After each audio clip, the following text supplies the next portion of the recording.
Ótimo, muito bom. Boa noite a todos.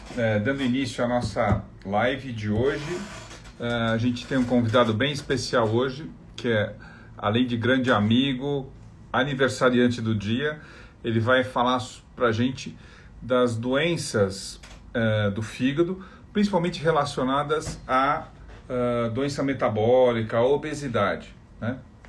E a gente vai conversar hoje, bater um papinho aí de 1 hora com um colega, né? Teve aqui conosco um grande tempo e depois está fazendo a sua carreira não só acadêmica, como do ponto de vista pessoal em João Pessoa.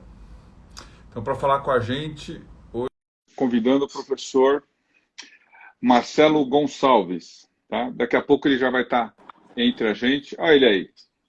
E aí, Marcelo, agora nós estamos ao vivo e a cores. Professor, um prazer enorme.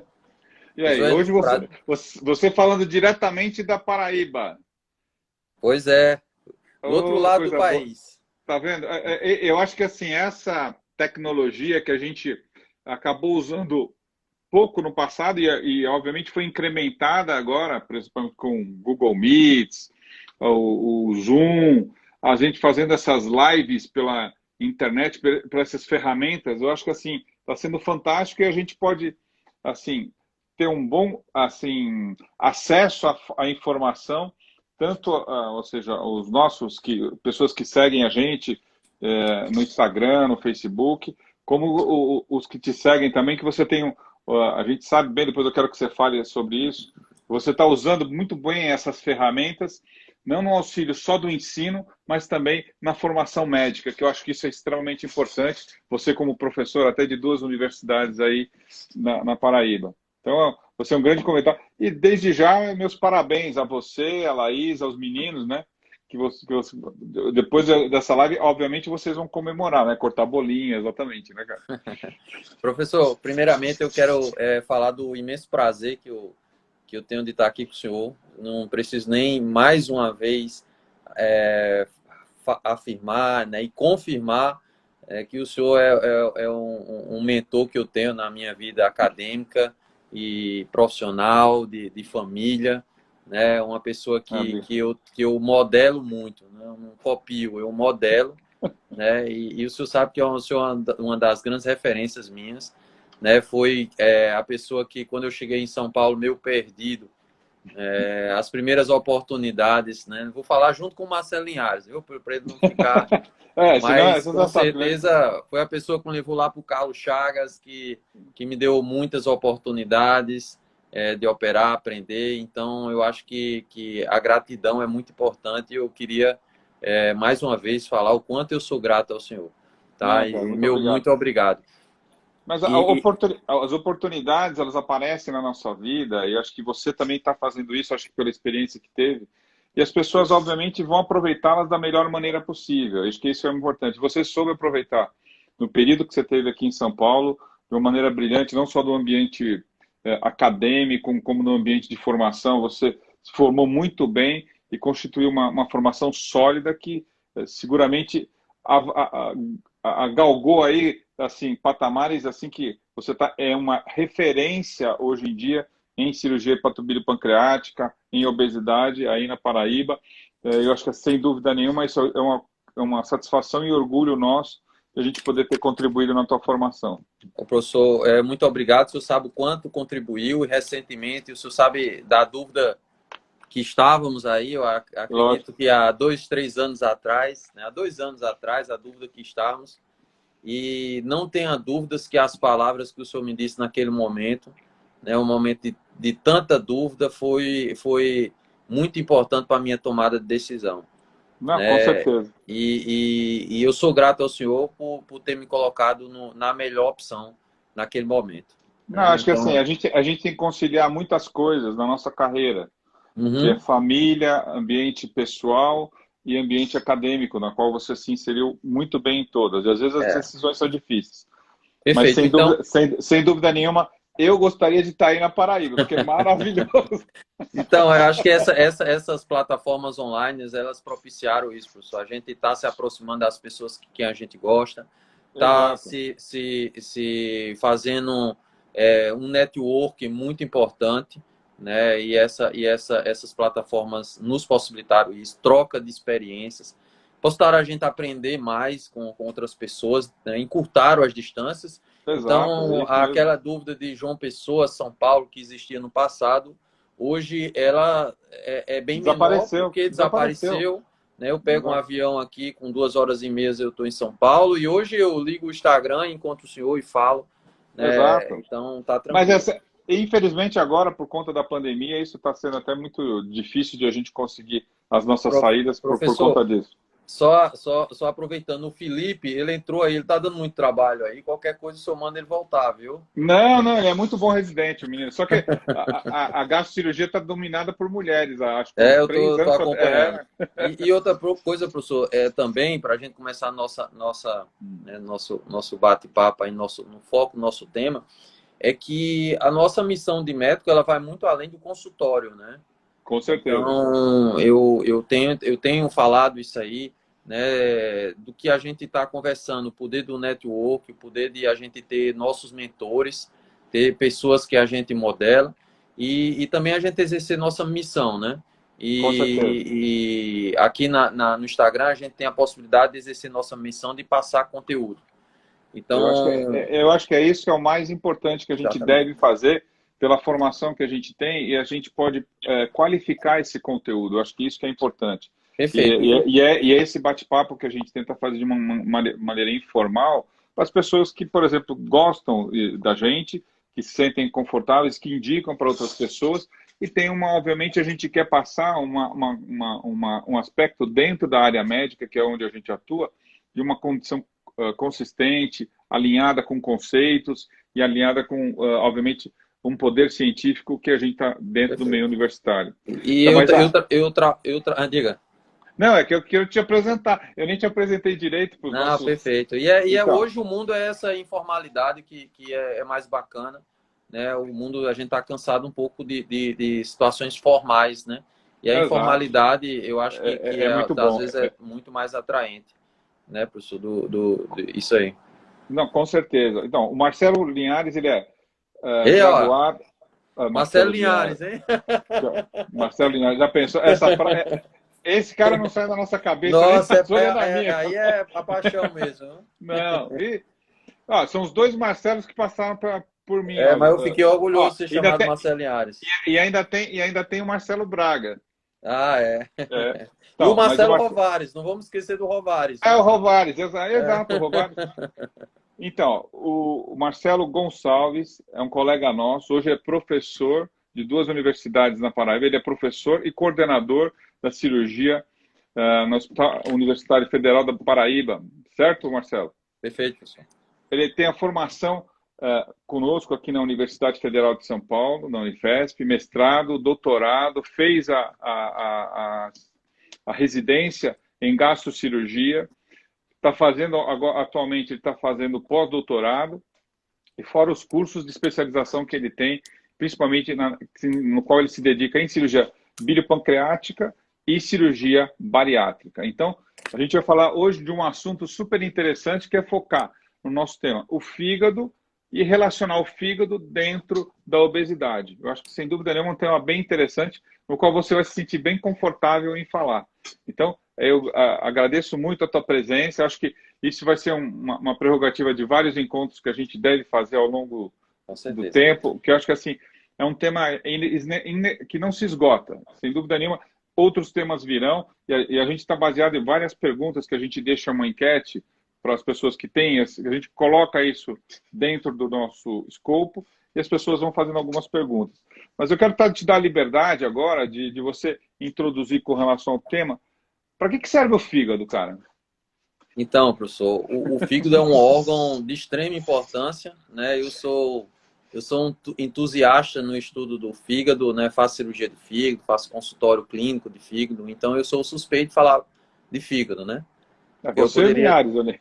eu poderia dizer ao senhor que o fígado e o pâncreas são os órgãos mais bonitos do nosso organismo. E o fígado, ele tem uma situação especial que ele trabalha com o metabolismo, né? O Sem metabolismo dúvida. de alguns grupos de nutrientes muito importantes, né? Proteína, carboidrato, lipídio. Ele participa da síntese de proteína, tão importante, né, para a nossa musculatura, para a nossa defesa contra o organismo. Ele é capaz de expulsar algumas toxinas do nosso organismo. Ele degrada alguns hormônios. Então, ele tem várias funções, tanto funções de acúmulo de substância, no caso, o glicogênio, como funções de proteção, de desintoxicar algumas substâncias que estejam machucando o fígado, de trabalhar na construção de proteína, carboidratos, lipídios. Então, não é à toa que o fígado realmente é um órgão muito importante, onde tem um fluxo sanguíneo impressionante, aí de mais ou menos 1.200 a 1.500 ml de sangue passa por segundo dentro do fígado. Então, realmente é um órgão de extrema importância. E aí, o primeiro insight que a gente tira, professor, é que precisamos ter mais cuidado com os nossos fígados.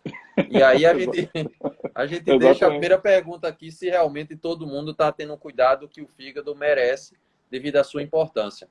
Com certeza. Eu acho que assim, para denotar, às vezes, o que representa o fígado. O fígado tem basicamente duas grandes funções, né? A exócrina e a endócrina. Então, o que eu imagino? Então, a pessoa que está nos assistindo, você está agora visualizando aquele hambúrguer do McDonald's maravilhoso, então você está pondo para dentro. Você precisa do seu fígado para transformar esse McDonald's que você ingeriu em célula, que vai ingerir em alimento para todas as células do nosso organismo. E isso é feito pelas duas funções do fígado, né? Seja no fator exócrino, dele produzir sais biopancreáticos para ajudar na nossa ingestão dos alimentos, e seja na formação, ou seja, na quelação desses alimentos, na filtrar para produzir energia, como você já bem comentou. Então, sem dúvida nenhuma, sem o fígado, cara, a gente não consegue produzir energia para célula nenhuma do organismo. Não consegue nada, viu? E o problema é que comemos muito hambúrguer, né? Na verdade, a gente está comendo hambúrguer demais. Muito hambúrguer. Mas você está fininho. Né? Eu preciso diminuir minha comida de hambúrguer. Mas você está fininho, está fazendo exercício, está muito bem.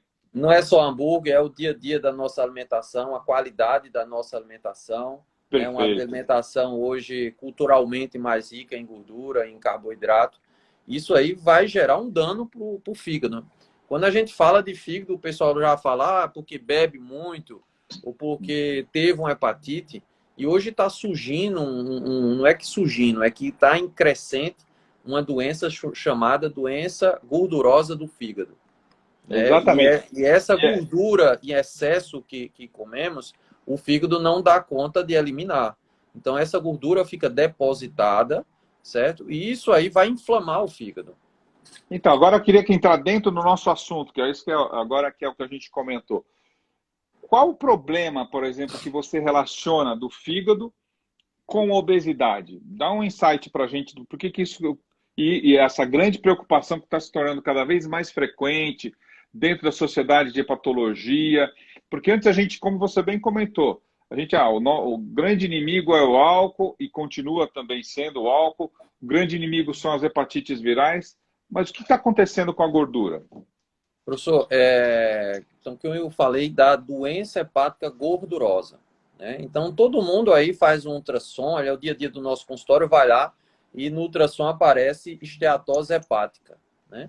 E o que é que representa essa esteatose hepática? É um acúmulo de gordura no fígado, isso aí está muito relacionado à obesidade. Esse acúmulo de gordura, ele é capaz de inflamar o fígado. E aí gera uma doença, uma hepatite pela perdência de gordura. E às vezes o pessoal de casa está dizendo lá pro homem, né? Não beba, não beba, não beba, mas ficando em casa e comendo de gordura. E não sabe que a bebida ela é capaz de agredir o fígado tanto quanto a gordura. E nos obesos, a gente tem aí, em média, 60% a 70% dos obesos com esteatose. Gordura no fígado. E uma parte desses pacientes que tem gordura no fígado, essa gordura vai inflamar o fígado e aí gerar uma esteatohepatite não alcoólica, né? Que não é por álcool, é por gordura. Então é esteatohepatite gordurosa. Ah, doutor, e qual é a consequência dessa inflamação no fígado para a gordura? Você faz a mesma analogia que você tem lá para o álcool. pode virar a mesma cirrose, a mesma barriga d'água, no caso de ascite, uma mesma evolução para um transplante de fígado, uma evolução para um câncer de fígado. Então, hoje, um dos focos de preocupações dos especialistas em cirurgia bariátrica, endocrinologista, não é só mais a balança. Então, os pacientes perguntam, doutor, eu vou tratar minha obesidade a partir de quanto de peso, a partir de quanto de IMC? Então, hoje a gente sabe que avaliar a balança é tão importante quanto a gente avaliar o grau de gordura que o paciente tem no fígado e o quanto essa gordura está inflamando o fígado. Então, às vezes, o fato de o paciente já ter essa gordura inflamando o fígado faz com que a gente acelere uma indicação de um tratamento para a obesidade. Perfeito. Eu acho que era agora, isso, né? Não, com certeza. E agora sim, por exemplo, mas como é que a gente faz esse diagnóstico?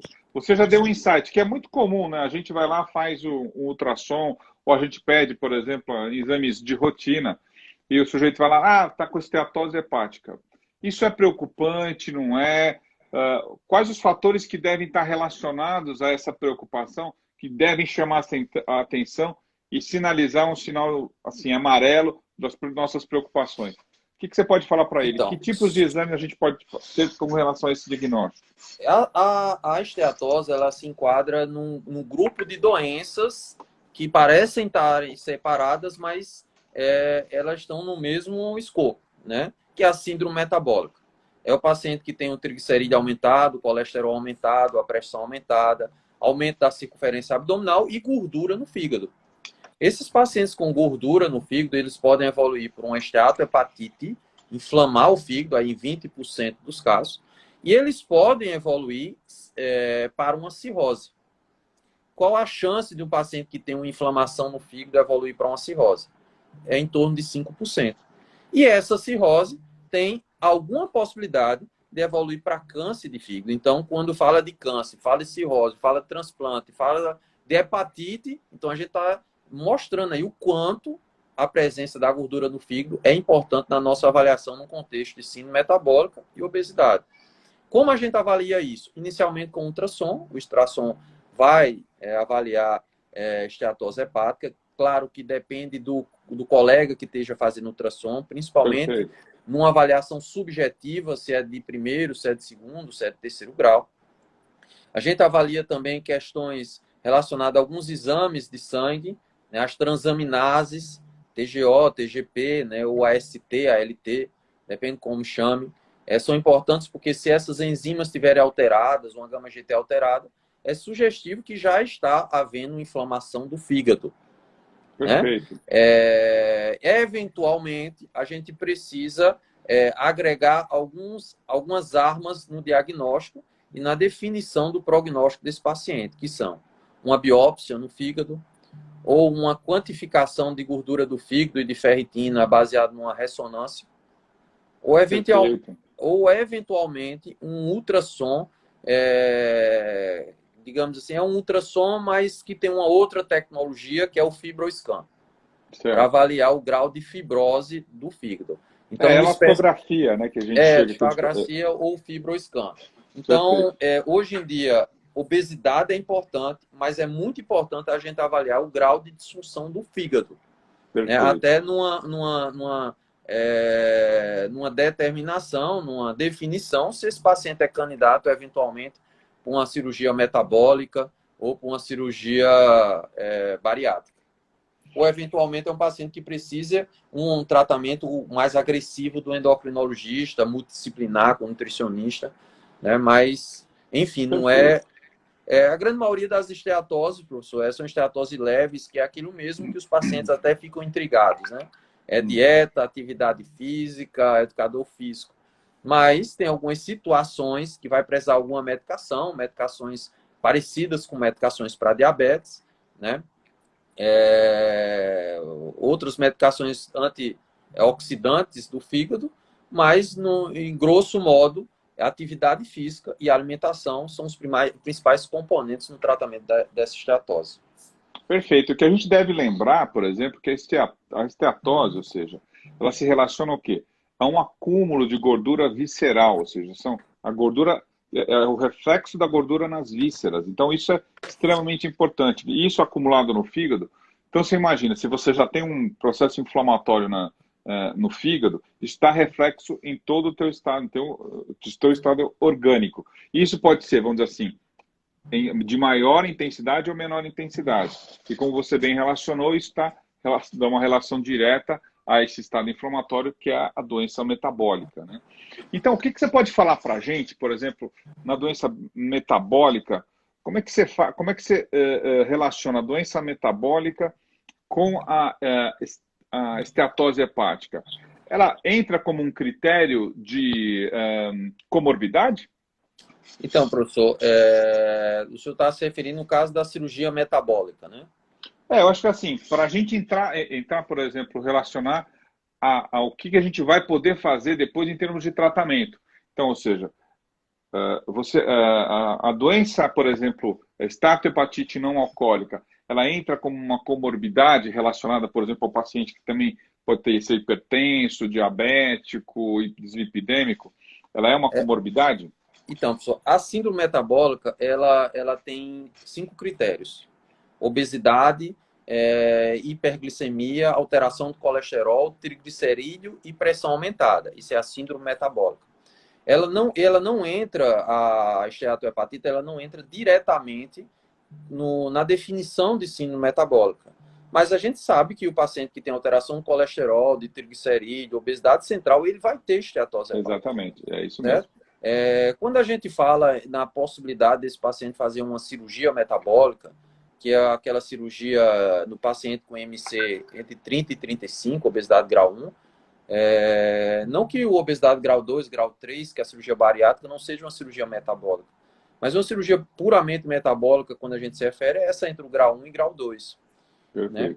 E essa cirurgia é indicada para os pacientes que têm um desajuste metabólico. E um paciente que tem uma obesidade com grau 1, mesmo grau 1, com esteatohepatite importante, uma TGO, TGP alterada, um fibroscan mostrando já uma fibrose grau 1 e grau 2, uma ressonância aí já com 30%, 40% de gordura. Um paciente que já fez um tratamento clínico e não está tendo resolução. Os trabalhos mostram que esse paciente não deve esperar muito tempo, que é um paciente que ele tem uma doença muito grave, muito séria, que é a síndrome metabólica, que precisa ser corrigida. Né? Se não, o tratamento clínico não teve ganhos, a alternativa realmente é a cirurgia metabólica. Perfeito. Muito bom, Marcelo. E agora, por exemplo, conta para mim, com relação, por exemplo, ao diagnóstico, que você já comentou, em termos de imagem, mas muitas vezes a gente tem associação, e não é incomum a gente ver isso no nosso dia a dia de consultório, no seu também. O sujeito tem uma esteatose, mas tem um nódulo hepático. Então, eu queria que você comentasse, dentro das características que a gente está falando aqui, vamos assim, de nódulos benignos do fígado. Conta para a gente, em termos a esteatose, às vezes pode estar associada, por exemplo, a um cisto hepático, hemangioma. Explica para a gente os nódulos benignos do fígado. O que você pode falar para a gente? Professor, o que mais, assim, digamos, me assusta nos nódulos hepáticos, primeiro que a incidência está aumentando, tá? Mas eu atribuo que essa incidência aumentada seja em virtude da qualidade das nossas imagens. A gente tem uma ressonância melhor, uma tomografia de qualidade melhor, então isso aí permite mais diagnóstico. E as investigações melhoraram bem, né? Ou seja, os investigadores também melhoraram. Perfeito. Então, um grupo grande desses pacientes são mulheres jovens que já usaram anticoncepcional. Perfeito. E aí elas chegam desesperadas no consultório. Né? Esse é o nosso dia a dia. Então, quais são os nódulos que a gente observa no consultório? A gente tem os nódulos benignos, que é desse pessoal. Nós temos os nódulos dos pacientes cirróticos, que é aqueles que já têm uma hepatopatia crônica, né? Uma doença crônica do fígado, e aí pode ser aquele paciente que é obeso de longa data e não sabe por que o fígado dele está ruim, porque ele nunca bebeu, nunca tomou transfusão, nunca teve nenhuma hepatite e tem um fígado ruim. Então, muito provavelmente, né, descartando algumas outras possibilidades, é em virtude de um esteatohepatite. Então, é o nódulo do paciente cirrótico, né, seja por qualquer natureza dessa cirrose, esse paciente tem um HCC, um hepatocarcinoma. E tem um nódulo do paciente que precisa ser investigado se ele não tem um câncer de outra origem e tem uma metástase no fígado. Exatamente. Então, às vezes, tem um paciente que tem uma lesão no fígado, a gente faz investigação e descobre que esse nódulo é proveniente da mama, é proveniente da tireoide, é proveniente de algum câncer intraabdominal, de um câncer de colo, de um câncer de reto. Né? Perfeito. Exatamente. Levando em consideração só os nódulos com características benignas, eu já falei que o HCC pode estar relacionado à obesidade, mas temos também os adenomas.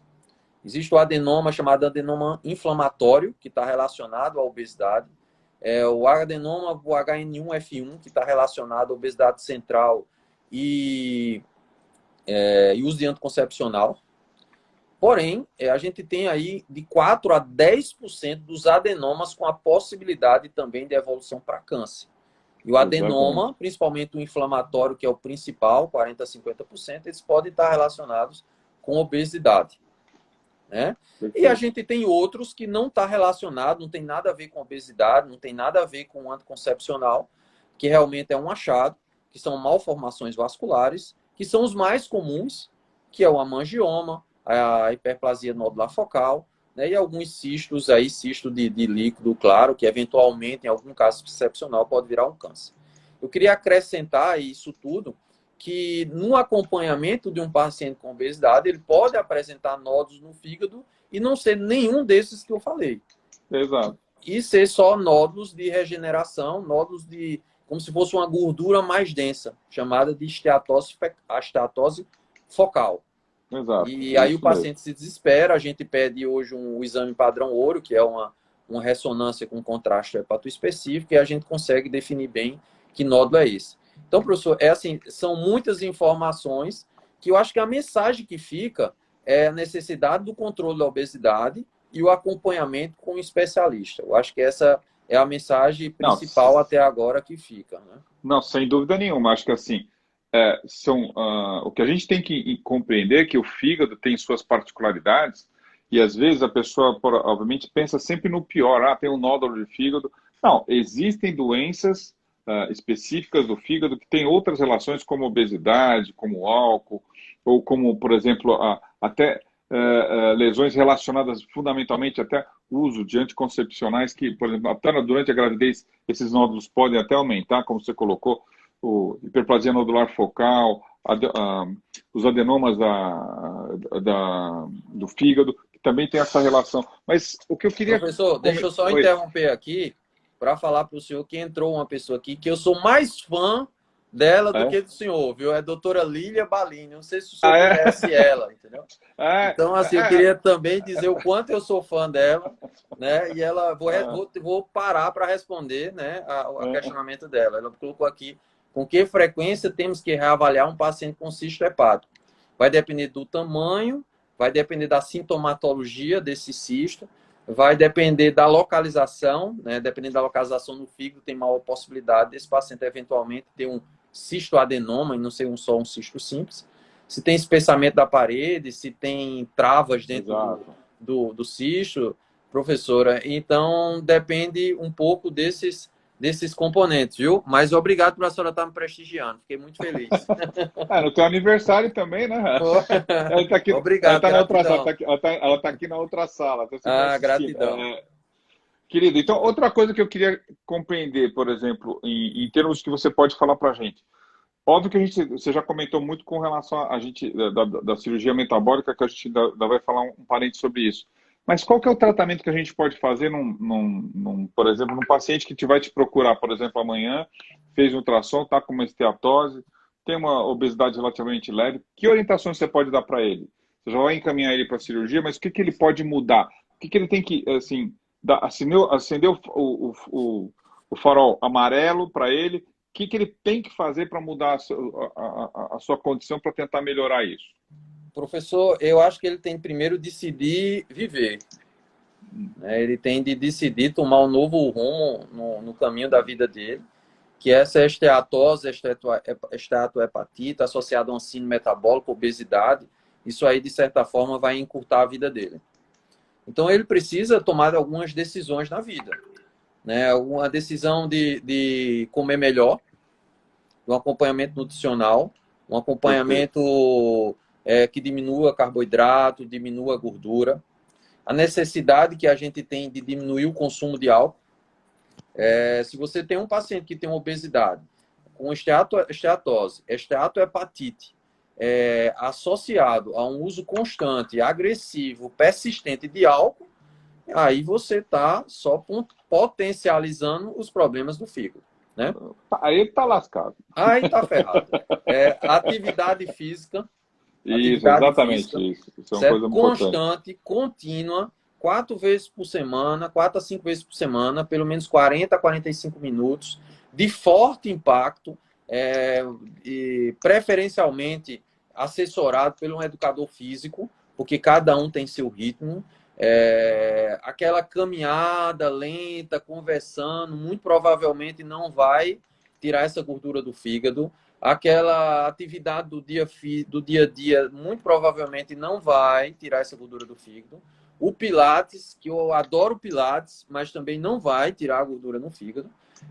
E ainda se discute o papel da atividade física no controle da esteatohepatite, né? O que a gente tenta orientar é que precisa ter pelo menos 200 minutos por semana de atividade física que proporcione o controle dessa esteatohepatite. Inteligência emocional, professor, para poder abrir mão dos prazeres imediatos. Exatamente. Né? Em prol de um controle a longo prazo, meditação, exames constantes para saber se está se recuperando isso ou está piorando. Cuidado com o uso de medicação. E aí, na era Covid, né, quem assistiu o Fantástico aí domingo e quem está acompanhando a mídia, está vendo que alguns pacientes, claro que tudo hoje é muito politizado, é até complicado a gente estar falando, mas a gente está vendo alguns relatos de hepatite grave, né, hepatite aguda, com mortes e até com 5 pacientes com indicação de transplante no Brasil, associada ao kit Covid. Né? Essa mistura de ivermectina em altas doses, que a gente não sabe exatamente qual o padrão da ivermectina. O que era tóxico, um valor agora não é mais.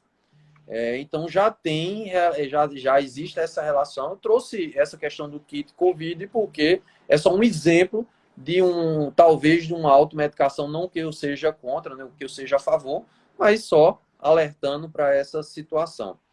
Atitudes de riscos, atitudes relacionadas ao uso de injeções, de quem vai manicure, né, que não usa o seu próprio material, alguma situação de uso de hemoderivados e, professor, acompanhamento especialista. Eu acho que essas pessoas elas não podem perder mais tempo, elas têm de decidir em mudar. Essas são as medidas iniciais, mas, eventualmente, esse paciente que é obeso e tem um esteatohepatite grave é um paciente que precisa de um controle mais agressivo do seu peso.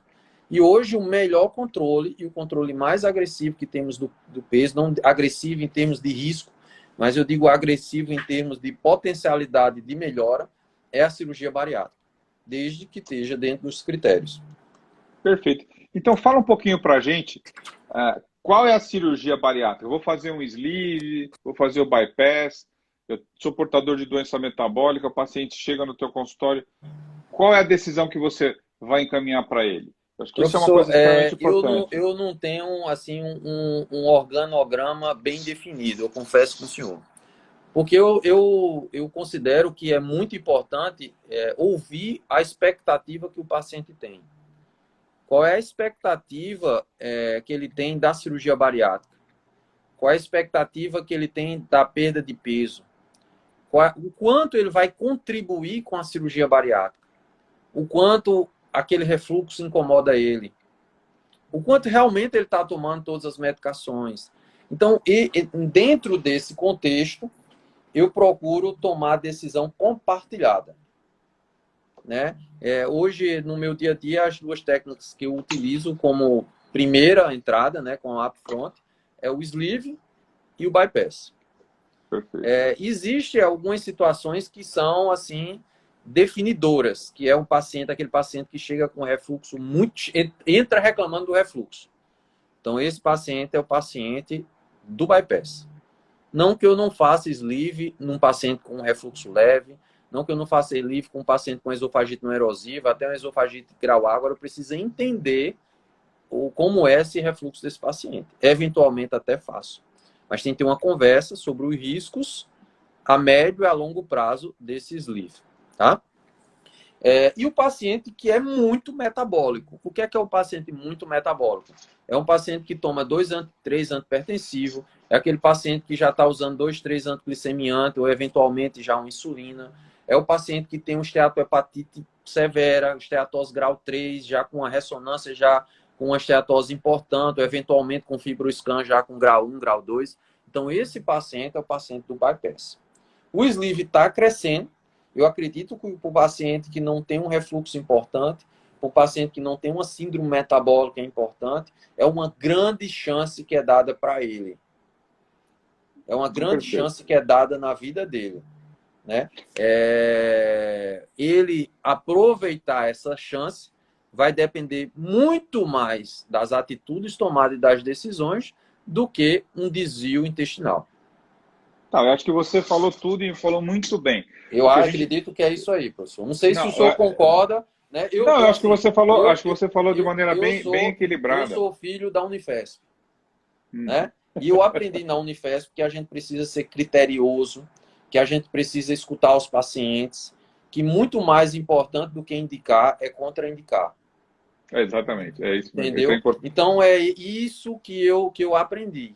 Então eu poderia indicar muito mais bariátrico do que eu indico, mas eu indico para as pessoas realmente que estão dentro do escopo que eu entendo que vai ser uma melhora na qualidade de vida. Elas precisam compreender o que o procedimento vai implicar na melhora. E sempre tem que entender o seguinte, são perdas e ganhos. Eu acho que a pessoa tem que compreender que isso vai impactar em benefícios para ela e algumas perdas vão ocorrer. E é isso que ela precisa compreender. Quando eu vim, deixa eu contar só uma história. Quando eu vim de São Paulo, eu fiquei muito em dúvida. O senhor acompanhou tudo isso aí? Se eu via, voltava, e fiquei, né, o cordão umbilical não cortou, e ainda não cortou o cordão umbilical completo, mas ficava aquilo ali. Né? E eu fiz uma psicoterapia, na época, que eu recomendo todo mundo, né, que a psicóloga ela trabalhou comigo a seguinte questão: não há perda sem ganho, não há ganho sem perda. Exato. Então, eu acho que essa decisão da cirurgia bariátrica é baseado naquilo que a gente quer para o futuro, naquilo que a gente quer de qualidade de vida, porque o contrário disso é o fígado inflamado, tomar remédio de pressão, tomar remédio de diabetes e uma qualidade de vida ruim. E nesse momento Covid, professor, a gente precisa muito mais um controle da obesidade. Com certeza. É um controle da obesidade. Os pacientes que fizeram cirurgia bariátrica, mesmo nesse período, eles saíram um pouco desse grupo de risco. Eles ganharam digamos assim, um suporte para não ter uma situação mais grave, né? E eu acho que ninguém estava preparado, ninguém imaginou que ia acontecer isso, e pouco se sabe quando vai terminar. A gente tem uma grande perspectiva de que com a chegada das vacinas aí nos próximas 6, 8 semanas realmente diminua bastante. Mas a pandemia mostrou que a gente tem que estar preparado emocionalmente, financeiramente, né? E com a nossa saúde. Lógico. Então, eu acredito você falou muito bem. Eu acredito que ficar com obesidade, com esteatohepatite, é você entrar no mar, né, num dia chuvoso, e você não sabe para onde ir, e deixar as ondas levar. Exatamente. Então, é isso mesmo. Eu acredito que é isso aí, professor. Então, acho que assim, o que a gente, assim, com relação à própria cirurgia, voltando ao que você comentou aqui, por exemplo, a gastrectomia vertical, com os impactos em termos de que ela atua, ela atua muito e muito bem na perda ponderal, e a gente tem até uma equivalência em termos de perda ponderal com relação até em grandes grupos a equivalente ao bypass, obviamente que o poder dela para atuação do ponto de vista metabólico ele é menor, porque obviamente o bypass ele tem o seu potencial do ponto de vista de atuação na doença metabólica, pero obviamente aí a gente vai discutir a chegada do alimento mais precoce, as porções terminais do intestino, as incretinas, que são todas uma atuação que a gente leva isso, obviamente, da própria academia. E você comentou muito bem que são os dois grandes potenciais que a cirurgia pode ser recomendada nesse sentido. E você comentou também uma coisa muito bem na era do Covid, é um fator de desfecho desfavorável, sem dúvida, a obesidade é o pior desfecho desfavorável que a gente encontra em termos de evolução dos pacientes. Paciente obeso é um desfecho, infelizmente, desfavorável para quem adquire a Covid-19. Assim, nesse tema mesmo, por exemplo, voltando com relação a isso, como é que você vê o transplante na doença, por exemplo, no agravamento de uma doença, de uma esteatohepatite com grau de evolução crítica? Como é que você encara isso, o transplante de fígado, vamos dizer assim? É indicado? Professor, quando eu fiz meu fellow em transplante, né, aí na Unifesp, tive a oportunidade de ir para a França, né, a gente escutava muito falando de transplante de fígado de causa indefinida da cirrose, né? E hoje eu entendo que, muito possivelmente, a vias do conhecimento que a gente tem, esses pacientes eram pacientes que tinham acúmulo de gordura no fígado que evoluíram para cirrose. Exatamente. Né? Então, hoje, nos Estados Unidos, a quantidade de transplante para uma evolução do esteatose hepática é impressionante, chegando a níveis próximos a álcool, a níveis próximos de hepatite B e C. Hoje, com a vacina da hepatite B, né, de uma forma mais difundida, melhorou bastante.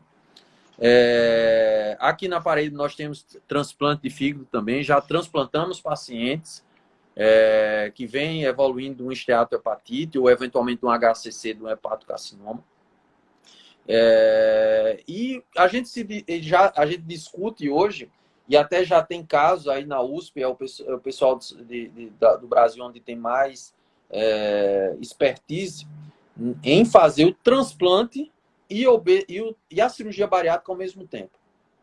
Então, é tão importante a perda de peso para o paciente sustentar o transplante, aguentar a imunossupressão, que vai fazer ele acumular mais gordura visceral, para o controle das comorbidades, para o controle da questão pulmonar renal. É tão importante o controle do peso para o transplante de fígado que, para esses pacientes, se cogita até fazer o transplante de fígado e fazer, por exemplo, um sleeve.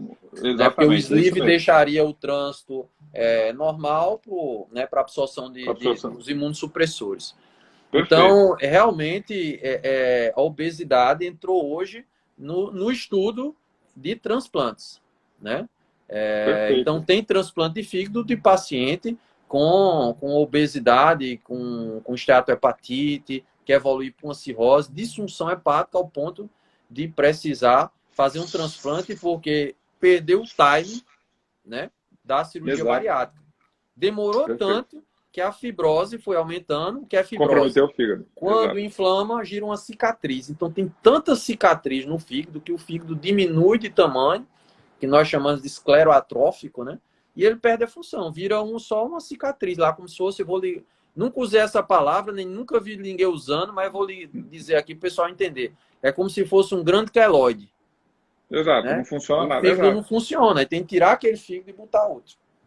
E aí é desafiador esperar chegar nessa condição, né, professor? Exatamente. Mas eu queria agora te comentar, assim, até que a gente está chegando. Você vê que quando o papo é legal, né, a coisa vai passando o tempo e a gente não vai. E a gente tem limite, né, para fazer a live. É uma hora, porque senão eles derrubam a gente. Mas eu queria te comentar agora, que você comentasse para a gente, você já deu até um breve ensejo. O que o Covid-19 proporciona para o fígado? Seja na sua fase inicial, ou seja na sua fase em que o paciente interna, ou mesmo na permanência desse paciente em terapia intensiva. Você seguramente tem acompanhado isso na pandemia. qual que é a importância da Covid-19 e as alterações hepáticas? Conta pra gente. Vamos só recapitular algumas coisas importantes que falamos aqui, professor. Primeiro, o contexto de um paciente muitas vezes obeso, com comorbidades e já com um problema no fígado. Perfeito. Né? Um outro contexto de paciente que vai precisar, em algumas situações, claro, de situações mais graves, de tomar várias medicações. Vai usar corticoides, vai usar antibiótico de largo espectro, vai entrar aí os de ivermectina em algumas situações. Alguns médicos vão optar por usar a hidroxicloroquina, dependendo lá da sua percepção que ele tem da doença. Isso aí são fatores mais agressores para o fígado. Então, é uma somatória. Né? Já tem um problema no fígado, agrega um monte de remédio que o fígado não está acumulado. É um vírus que conhecemos poucos. E hoje, quem faz gastroenterologia, quem faz hepatologia, está preocupado com as modificações que tem nas transaminases no paciente pós-Covid. Mesmo nos leves, tem algum grau de alteração transaminase, mas nos pacientes mais graves, eles chegam até 50% de alterações de transaminase. Por que que aumenta tanto essas transaminases? Será se é só pela medicação? Também. Mas hoje está se estudando na colangiopatia pós-Covid, que é lesão na via biliar, que são os canais da bile, provocada por uma alteração de enzima do pós-Covid. A enzima lá é modificada, né? A conversora de angiotensina ela é alterada, agride o epitélio e gera uma colangiopatia. Então, o paciente pode ter icterícia, colestase, aumento de bilirrubinas ao ponto de chegar a 10, aumento de transaminase ao ponto de chegar a 200, altera a ferritina, e fica realmente, né, no imbróglio lá. Será se é a medicação? Será se é só colestase por essa colangiopatia? Será se é uma hepatite transinfecciosa, eventualmente por um foco bacteriano que surgiu? O fato é que esses pacientes, alguns pesquisadores da USP, da Unifesp, da Unicamp, estão observando que esses pacientes podem evoluir com doença hepática crônica, realmente com sequelas pós-Covid no fígado. Inclusive, já tem pacientes em lista de transplante por hepatite aguda pós-Covid. Não sei lhe dizer, nem eu acredito que eles não entendem muito, e Laís acrescentou aqui hipoperfusão também, né? Paciente com queda de pressão, usando drogas vasoativas em grandes concentrações, isso também machuca o fígado. Então, não consegue dizer se essa hepatopatia crônica pós-Covid é em função de drogas, do kit Covid, digamos assim. Não estou criticando a questão do kit Covid, mas, de certa forma, existe um grupo de medicamentos que a gente aplica, principalmente nas situações mais graves, ou por uma hipoperfusão, porque está usando muita droga para manter a pressão, ou por essa colangiopatia. O fato é que biópsias feitas nesses pacientes mostraram algumas lesões nesses epitélios biliares e nos pacientes que vão evoluir para uma situação de uma doença hepática crônica, né? Ou seja, uma doença, a gente muito fala, ficou a sequela no pulmão, ficou uma sequela de comportamento, ficou uma sequela renal, ficou uma sequela de articulações, mas também pode ficar com a sequela no fígado. E aí, para quem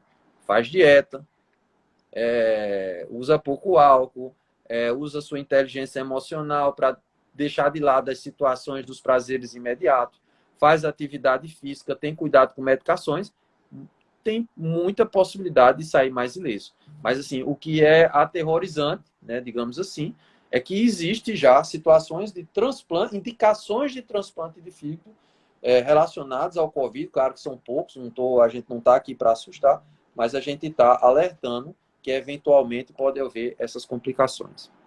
Não, sem dúvida nenhuma, você colocou muito bem. É agregar fatores de risco onde às vezes eles não existiriam se a gente não tivesse isso. Por isso que a gente, obviamente, como a gente várias coisas, o uso das medicações que não sejam comprovadamente adequadas, ou seja, qualquer tipo de medicação, a gente usa uso crônico de analgésicos, você que vivencia isso, é uma das condições importantes de desenvolvimento, às vezes a gente pega pacientes jovens, às vezes com hepatite fulminante, que são catástrofes. Paracetamol, né? O uso de Exatamente, anti-inflamatório. porque você depois é desesperador porque você não tem o fígado, ele é colocado imediatamente na fila de transplante como prioridade, e são casos extremamente graves, e o índice de mortalidade, de desfechos extremamente desfavoráveis são muito grandes nesses pacientes. E, obviamente, quando você começa a utilizar drogas que têm pouca evidência que vão ter benefício, você se sente incomodado, que embora as pessoas não acreditem, mas é baixa a incidência de complicações, é baixa quando, infelizmente, a estatística é muito boa quando é do outro lado, né? Quando é para si, é 100%, É quando a pessoa 100%. tem um desfecho. Exatamente. Exatamente. Então, a gente tem que compreender nesse sentido. Então, você falou muito bem, acho que assim, o Covid ainda vai ser muito estudado, isso, os desfechos que dão em termos de fatores que podem determinar AVCs no pós-Covid, embolia pulmonar, por esses pacientes muitas vezes que saem têm que ser mantidos com anticoagulação por um período de tempo, porque tem um período no qual eles têm mais evidência de estarem evoluindo com esse tipo de Professor, descontrole. tem alguns kits aí, eu participo de um grupo de cirurgia hepatobilipancreático, e uma professora da Unicamp estava falando de alguns kits que usa o Xarelto, né, que usa AS em doses absurdas, mas ivermectina também off-label, né, em doses muito aumentadas, e realmente para quem tem um fígado já limítrofe, é desafiador, Não, né? exatamente. Eu prescrevo também para algumas situações, né, mas a gente tem de ponderar situações e situações, porque aí entra num dos cuidados que eu falei do fígado, que é a questão da automedicação, né, professor? Com certeza. E ponderar, o que tem que entender, a ciência é usada para justamente isso. A gente tem que sempre buscar as melhores evidências, as evidências de desfechos favoráveis, que é o que a gente observou agora como você colocou. A vacina, esse vírus vai circular entre a gente por muito tempo. E é o que a gente quer transformar essa pandemia numa epidemia, depois, ou seja, que esse controle seja, a gente vai conviver isso como se a gente convive com a gripe, entendeu? Vamos perder pacientes, a gente perde pacientes todos os anos com decorrente de gripe, por isso que a gente até anualmente a gente se vacina nesse sentido.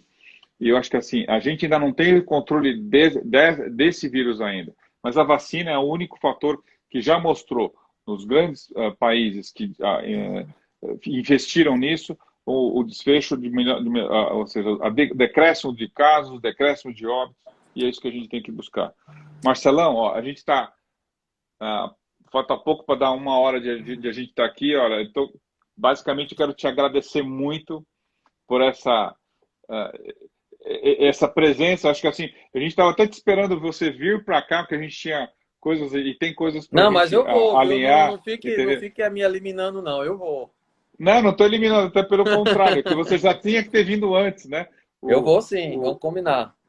o Marcelo estava te cobrando isso, e a gente precisa, eu quero que você venha aqui, até porque vai ter o concurso, eu quero até ver o que você pode Vamos sim, eu estou comentar devendo a comigo. visita agora, esse mês agora de abril, acalmar um pouquinho, né? Deixa pelo menos deixar a gente circular um pouco, sair desse momento crítico, né? Eu acho que nos próximos Exato. 15 dias a gente vai E a conseguir. gente espera que a gente tem toda a confiança que isso tem um decréscimo importante. E a Laís, ó, manda um grande beijão aí para ela. E os meninos? Cadê os meninos? Você falou que ia promover que eles Pois estavam é, eu aí. vou Cadê os trazer meninos? eles aqui, eu já vou buscar eles. Professor, eu Traz queria ele. falar. Hã? Pode falar, pode Eu falar. queria falar assim, o que é que resta nisso aí? Eu acho que o melhor tratamento é a gente ser grato, né? A gente ser grato por tudo, né? Grato pelo amigo que a gente tem, grato pela nossa saúde, grato pelas possibilidades que a gente tem de tratar do nosso corpo, né? E dizer ao senhor que a gente busca muito a felicidade, a gente espera estar feliz quando a gente sair dessa pandemia, mas eu quero dizer que estar feliz é a oportunidade de conviver assim com o senhor, da gente pertencer a um grupo e se sentir Com certeza. pertencente e se sentir útil ao grupo.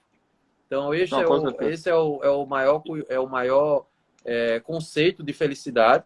É quando a gente faz parte de um grupo, a gente se sente pertencente a ele e a gente é amado por ele. Eu acho que isso aí realmente é transformador. E a Não, e gente você e a tem a gente certeza disso que você é bastante, você e toda a sua família. e a gente ter podido, a gente ter tido a possibilidade, professor, no dia de hoje, estar impactando aí a vida de algumas pessoas, eu acho que exerce muito a nossa missão aí como docente, né? Nossa missão como médico, nossa missão como especialista em cirurgia digestiva e nossa missão com Deus, né, professor? Né? Com Que à Deus, medida que a exato, gente sem dúvida nenhuma. é a imagem e semelhança do Senhor e a gente consegue estar ajudando os filhos deles, eu acho que com certeza ele está contribuindo nas nossas vidas. Né? Com certeza, E no você dia falou de hoje, muito esse bem. é meu maior presente. Com certeza. E a sua família? Eu acho que assim, estar do lado da sua família, o crescimento que você tem e que você passa isso, o exemplo que você passa para os seus filhos, para a sua família é fundamental. Isso é uma coisa que dá orgulho para a gente de ver o que você construiu. Tá de Não, parabéns, obrigado. cara. Agradeço demais, professor. E vamos marcar outras lives, né? Com certeza. Outras possibilidades de encontro, Não, né? a gente vai marcar vários temas, a gente tem vários temas em comum, seja na parte de fígado, seja na parte de obesidade, para a gente discutir. A gente vai poder até fazer, acho que vão ter, até para a gente poder ampliar o leque, de ter duas ou três, mais de duas pessoas poderem interagir. A Gabriela, que cuida dessa parte, que dá essa assistência A para a gente. Gabriela lutou comigo aí, É, não, mas eu acho como que. você diz assim, ela é demais, ela que ajuda a gente, senão a gente não conseguia Não, fazer isso. eu tô Tem que ter querendo. esse Eu suporte. já tô com uns insights aqui de raptar ela já, viu, professor? Ela é muito boa, ela é muito boa. Ela, Manda um abraço aí para.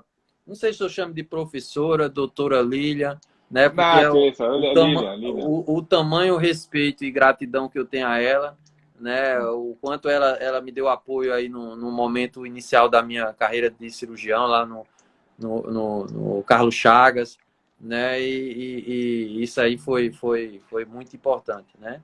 E dizer ao senhor que eu estou sempre às suas ordens, que eu continuo aqui modelando o senhor, tá? Cara, um grande abraço, dê um abração na Laís, vai comer o Obrigado, bolinho e um fica abração com nos Deus e a meninos. próxima live vai ser com os meninos. Tá jóia, querido. Um abraço, viu? Obrigado, senhor. Ó, o Tchau. pessoal pediu para gravar, viu? Não, Eu vi tá aqui vários gravado, fica comentários, o tranquilo. pessoal pedindo para gravar. Vai ser Fica com gravado, Deus. depois ela vai Obrigado. Tchau, disponibilizar. tchau. Abraço. Tchau, Obrigado. tchau. Gratidão.